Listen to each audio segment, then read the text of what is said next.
Why House of the Dragon isn't really about dragons. If you watched my last short, you already know that the Dance of the Dragons wasn't really about the Iron Throne. It was a clash between two visions of the future. But that raises an even bigger question. If House of the Dragon isn't really about dragons, then what is it actually about? The answer is power. And more importantly, what people are willing to do when power is within reach. Most viewers see House of the Dragon as a fantasy series filled with dragons, battles, and political intrigue. But underneath all of that is a story that feels surprisingly real. Because every major conflict in the show begins the same way. Someone believes they're right. Rhaenyra believes she's the rightful heir to the Iron Throne. Alicent believes she's protecting her family. Daemon believes strength is the only way to survive. Aemond believes he's finally claiming the respect he deserves. None of these characters see themselves as villains. In fact, they all believe they're fighting for something noble. And that's what makes the story so fascinating. In most television shows, the writers make it easy for audiences to choose sides. But House of the Dragon doesn't do that.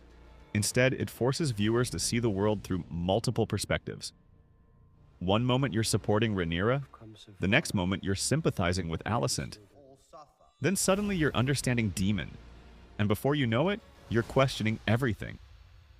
That's why debates about Team Black and Team Green continue long after each episode ends. Because there isn't a simple answer. Both sides have valid arguments, both sides make terrible mistakes, and both sides suffer the consequences. Now let's talk about the dragons, because despite the title, the dragons aren't actually the most important part of the story. They're symbols of power. The Targaryens believe dragons make them unstoppable. But the show repeatedly proves the opposite. Every time a dragon enters a conflict, the situation becomes more dangerous. Disagreements become wars, rivalries become tragedies, and personal grudges become kingdom-shattering disasters. The dragons don't create the conflict, human ambition does. The dragons simply magnify the damage. That's one of the most powerful themes in the series. Power itself isn't the problem. The problem is what happens when people become obsessed with keeping it. And that's exactly what we see throughout the show. Friendships collapse, families break apart, trust disappears, all because people are afraid of losing control. What's even more tragic is that many of these characters genuinely love each other at some point. Their family, their friends, their allies, yet ambition slowly transforms those relationships into rivalries. And once that process begins, there's no easy way back. That's what makes House of the Dragon different from many fantasy shows. The battles aren't the emotional climax. The emotional climax happens when relationships break, when trust disappears, when people who once cared about each other become enemies. The dragons may destroy castles, but pride destroys families, and in many ways that's far more devastating. Another reason the show connects so strongly with audiences is because its themes are universal.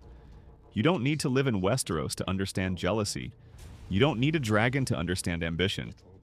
You don't need a crown to understand the desire for recognition. These are emotions everyone experiences. That's why the story feels so relatable despite taking place in a fantasy world. At its heart, House of the Dragon is a story about people. People trying to protect their legacy, people trying to secure their future, and people making decisions that they believe are justified. Even when those decisions lead to catastrophe. And that's why millions of viewers remain invested in every episode. Not because of the dragons, not because of the battles, but because the characters feel real. They're flawed, they're emotional, they're ambitious, and they're human. In the end, House of the Dragon isn't a story about who sits on the Iron Throne. It's a story about what happens when power becomes more important than family. The dragons may rule the skies, but it's human ambition that truly sets the realm on fire. If you enjoyed this breakdown and want more House of the Dragon theories, hidden details, and character analysis, make sure to subscribe to the channel. And let me know in the comments, are you Team Black or Team Green?